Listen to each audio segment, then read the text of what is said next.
এখানে কথা আছে যে ভোল্টেজ তো পাস করব, ভোল্টেজ হেল্পার তো হেল্প করার জন্য হেল্পার একেবারে রেডি আছে, ঠিক আছে, হেল্পার ভালো আছে, কিন্তু যে পার হবে, ঠিক আছে, একজন এই মনে করেন গাড়ি রেডি আছে আর ব্রিজ রেডি নেই, ঠিক আছে, এগুলো হচ্ছে bridge, first bridge, second bridge.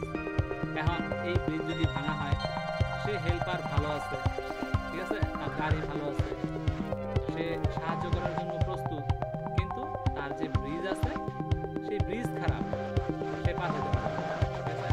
তো এই ব্রিজকে রিপ্লেস করতে হবে, আগে ব্রিজকে ঠিক করতে হবে। সেকেন্ড ব্রিজ, সেকেন্ড ব্রিজের ক্ষেত্রেও যদি হেল্পার ভালো আছে, সব কিছু রিকোয়ারমেন্ট ঠিক আছে, কিন্তু আমার ব্রিজ ভাঙা, তো এই ব্রিজকে আমাকে রিপ্লেস করতে হবে, ঠিক আছে। আর আমার এই পর্যন্ত একটা ল্যাপটপের একটা পার্ট, এইটারে যদি আমি তুলে দিই, সিরিয়ালার সমস্ত দুনিয়া থেকে আলাদা সে, ঠিক আছে। এয়ারপোর্ট স্টেশন, এই স্টেশনের যে ইয়াটা আছে, কি বলে এটারে, ব্রিজ, এটাও একটা ব্রিজ। এই ব্রিজটা যদি আমি তুলে দেই, ব্রিজে, হ্যাঁ, এই ব্রিজটা যদি আমি তুলে দেই, তাহলে এই জগৎ থেকে সে এই জগৎ আলাদা, পুরো আলাদা হয়ে গেল, ঠিক আছে। আপনার যদি এই দিকে প্রবলেম থাকে, সে এই প্রবলেমটা এই পাশে আর ফেস করবে না, ঠিক আছে। তখন আপনি এটার মধ্যে 19 ভোল্ট পাইতেছেন, এইখানে 19 ভোল্ট পাইতেছেন, এইখানে 19 ভোল্ট পাইতেছেন, বাট এইখানে তো আমাদের কোনো ভোল্টেজ নাই। এইখানে এই পর্যন্ত কোনো প্রবলেম থাকে, সেই প্রবলেমটা যেহেতু এটা ওঠানোই, ব্রিজটা ভাঙা, সেহেতু তারে কোনো প্রবলেম করবো না। যখনই আপনি আবার এটা লাগাই দিবেন, তখনই সে প্রবলেম করবো। সো আপনি একটা জিনিস ক্লিয়ার হয়ে যেতে পারবেন যে আমার এই পার্টটা ভালো আছে কিনা, ভোল্টিন পার্টটা ভালো আছে কিনা, সেটা আমি কিভাবে চেক করব, এই ব্রিজকে তুলে দিব, ঠিক আছে। তাহলে আমি চেক করতে পারবো যে আমার আউটপুটে শর্ট না ইনপুটে শর্ট। তাহলে এটা হচ্ছে ইনপুট আর এটা হচ্ছে আউটপুট। সো ইনপুটে শর্ট না আউটপুটে শর্ট, তাহলে আমরা প্রথমত এটা বের করে তাহলে আমরা সে অনুযায়ী স্টেপ নিতে পারবো। যদি আমরা এটা তুলে দেওয়ার পরে দেখি যে ইনপুটে কোনো শর্ট নাই, তাহলে আমরা ইনপুটে স্টেপ নিব না, যে ইনপুটে ফুললি ভোল্টেজ আসতেছে। আর এটা যদি লাগানো থাকে, সেক্ষেত্রে এদিকে যদি ফল্ট থাকে, তাহলে আমার ইনপুট ভোল্টেজও প্রবলেম করবে, ঠিক আছে। এই ইনপুট যে হইতেছে, সেই ভোল্টেজেও বাধা দিব ঢুকতে, যে আমি আউটপুটে ঠিক নাই, তো তুমি ঢুকতে পারবা না, ঠিক আছে। তো এটা যখন আমরা তুলে দিব, তখন সেই ইনপুট ভোল্টেজটা এই পর্যন্ত নিয়ে আসবে, তখন আমরা বুঝবো যে আসলে আমাদের ইনপুটে কোনো শর্ট নাই বা কোনো প্রবলেম নেই। তাহলে শর্ট কোথায়, প্রবলেম কোথায়, আউটপুটে। আউটপুটের ক্ষেত্রে আবার আরেকটা পার্ট আছে, আরেকটা ব্রিজ আছে, আরো কয়েকটা ব্রিজ আছে। কেমন ব্রিজ কয়েকটা, সেটা হচ্ছে ওই যে ডিসি টু ডিসি আমি বলছি, এইখান থেকে যখন ভোল্টেজ ফুল রেডি হয়, রেডি হওয়ার পরে সে এই ডিসি টু ডিসিতে পাস করে দেয়। কয়েকটা ডিসি টু ডিসি সার্কিট আছে, সে ওই পর্যন্ত পাস করে দেয় ভোল্টেজ, ঠিক আছে। আমরা এটার একটা চেঞ্জ করে নিয়ে দেখি।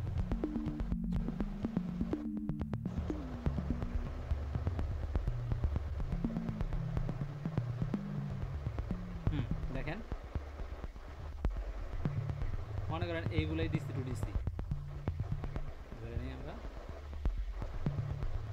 এইটা ধরি একটা ডিসি টু ডিসি, এইটা ধরি একটা ডিসি টু ডিসি, এইটা ধরি একটা ডিসি টু ডিসি, এইটা ধরি একটা ডিসি টু ডিসি। তো সে আইসা কি করে, এই সোর্সে আইসা বসে থাকে ভোল্টেজ, এই সোর্সে আইসা এখানে ভোল্টেজ বসে থাকে, এই সোর্সে আইসা এখানে একটা ডিসি টু ডিসি ভোল্টেজ বসে থাকে, এই সোর্সে আইসা এখানে একটা ভোল্টেজ, যদি ওইগুলা রেডি থাকে, ওই পর্যন্ত রেডি থাকে, ঠিক আছে। এইখানে আরো 4টা ব্রিজ আছে, এই 4টা ব্রিজের পরে, মানে এটা হচ্ছে পাওয়ার অন হওয়ার আগের ব্রিজ, ঠিক আছে। ওই ব্রিজ তো ঠিক আছে, তো এখন এই পর্যন্ত ভোল্টেজ এসে বসে আছে, যদি এই পর্যন্ত এসে বসে থাকে, সেক্ষেত্রে আপনি এখন পাওয়ার প্রেস করলেই সেই ব্রিজগুলো পার হবে, এই ব্রিজ পার হবে, এই ব্রিজ পার হবে, এই ব্রিজ পার হবে, এই ব্রিজ পার হবে। এখন যদি আপনার ব্রিজের এই পাশে প্রবলেম থাকে,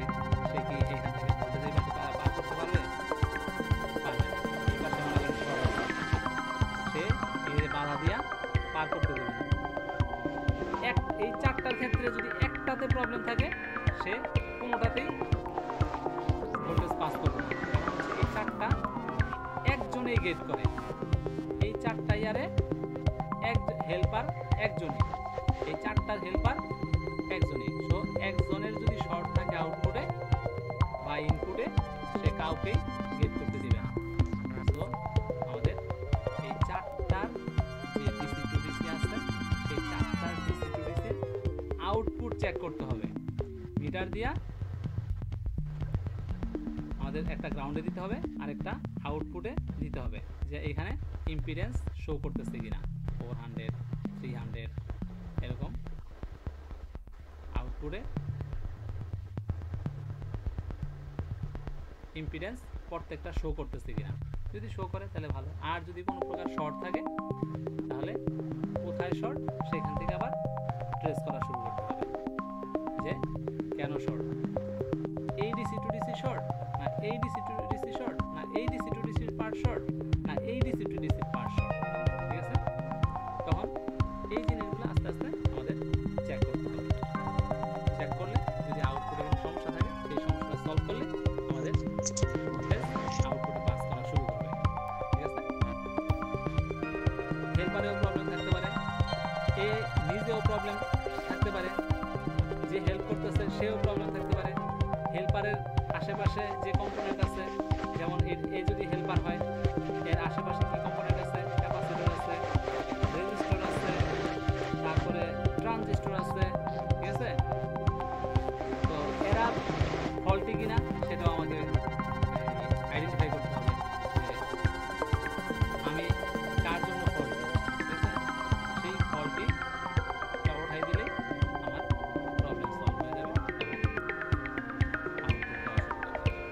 ডিসি টু ডিসির ক্ষেত্রে, পার্টের ক্ষেত্রে সবচেয়ে বেশি প্রবলেম হয় হচ্ছে গ্রাফিক্স, প্রসেসর, তারপরে পিসিএস। ঠিক আছে, যদি এগুলার আউটপুটে ভোল্টেজ না আসে, সেক্ষেত্রে ম্যাক্সিমাম ক্ষেত্রে এইগুলাতে ফল্টি থাকে। ঠিক আছে, তারপরেও অনেক সময় দেখা যায় যে ক্যাপাসিটরের ফল্টি আছে, তারপর হচ্ছে যে এরকম মসফেটের ফল্টি থাকে, এরকম ট্রানজিস্টরের ফল্টি থাকে, ডায়োড থাকলে ডায়োডের প্রবলেম থাকে। ঠিক আছে, দেন হচ্ছে যে হেল্প করবে সেই হেল্পারের পিনগুলাতে প্রবলেম থাকে, দেখা যায় পিনগুলাতে ফাঙ্গাস পড়ে গেছে। ঠিক আছে, এই সে যে হেল্প করবে, গেট করবে, সেই গেটের ভোল্টেজটা ঠিকমতো দিতে পারতেছে না। ঠিক আছে, কোনো একটা কম্পোনেন্টের কারণে এখানে দরকার হলো কি আমার 5 ভোল্ট, সেই দিতেছে 2.5 ভোল্ট। ঠিক আছে, সে প্রপারলি আউটপুট করতে পারবো না, কারণ হচ্ছে আমাদের এগুলো এন চ্যানেল মসফেট, আর এন চ্যানেল মসফেট হলে আমার আউটপুটে যদি এখানে 4 ভোল্ট লাগে, তাহলে আমাদের এখানে 5 ভোল্ট লাগবে, আর এখানে যদি 2.5 আসে, সেক্ষেত্রে আমাদের প্রপারলি পাস করবে না। আর প্রপারলি পাস না